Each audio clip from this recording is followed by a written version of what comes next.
Hello everyone. आज हम पाठ योजना 9 डिस्कस करेंगे।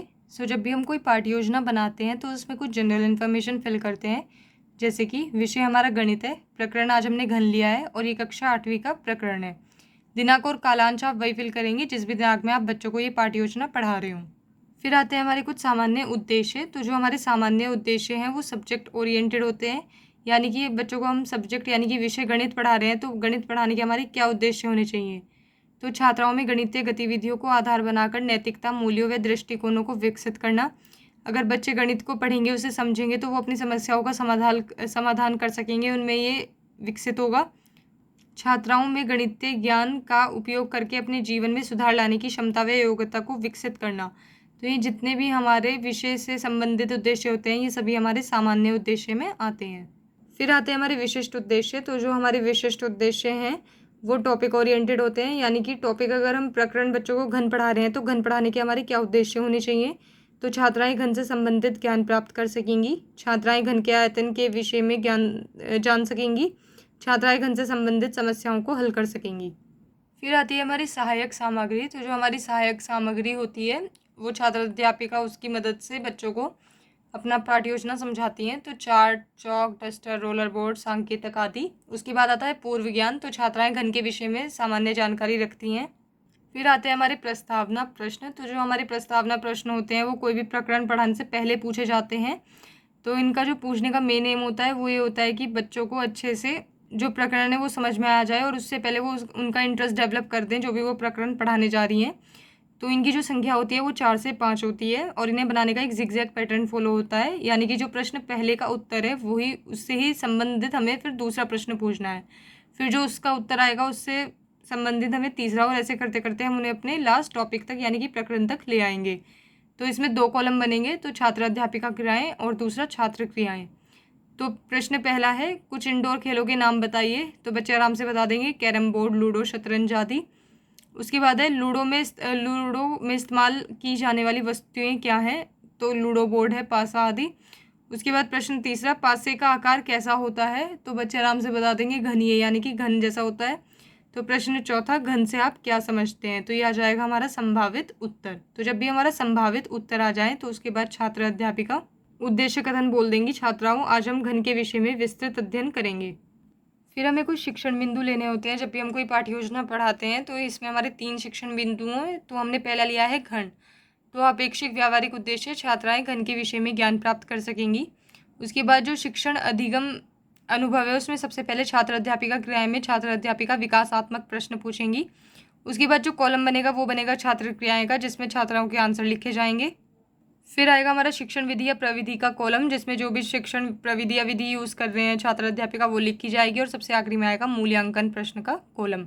तो सबसे पहले विकासात्मक प्रश्न पहला, कुछ अन्य वस्तुओं के नाम बताइए जो आकार में घन जैसी दिखती हैं। तो बर्फ़ के टुकड़े आपने देखे होंगे, वो भी घन जैसे होते हैं, चीनी के टुकड़े, तो ये सब हम लिख सकते हैं। उसके बाद प्रश्न दूसरा, घन से आप क्या समझते हैं। तो ये आ जाएगा हमारा संभावित उत्तर।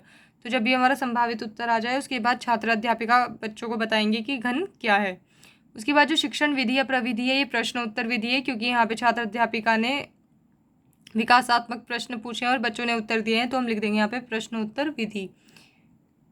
फिर आता है छात्र अध्यापिका कथन। तो घन एक त्रिआयामी वस्तु होती है जिसके 6 बराबर आकार के फलक होते हैं और हर फलक एक वर्ग होता है।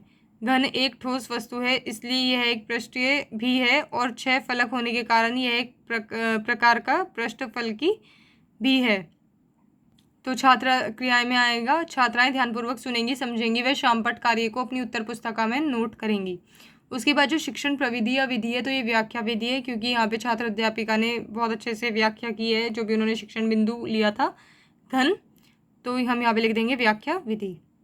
उसके बाद आता है हमारा मूल्यांकन का कॉलम। तो मूल्यांकन का मतलब होता है एक तरह का इवैल्यूएशन, कि हम जो भी बच्चों को पढ़ा रहे हैं तो हमें कैसे पता चलेगा उन्हें कितना समझ में आ रहा है। तो हम क्या करते हैं, जब भी हम कोई शिक्षण बिंदु पढ़ाएंगे तो उसके सबसे आखिरी में हम एक प्रश्न पूछ लेंगे जो भी हमने पढ़ाया है उससे संबंधित, तो हमें पता चल जाएगा कि बच्चों का कितना ध्यान है।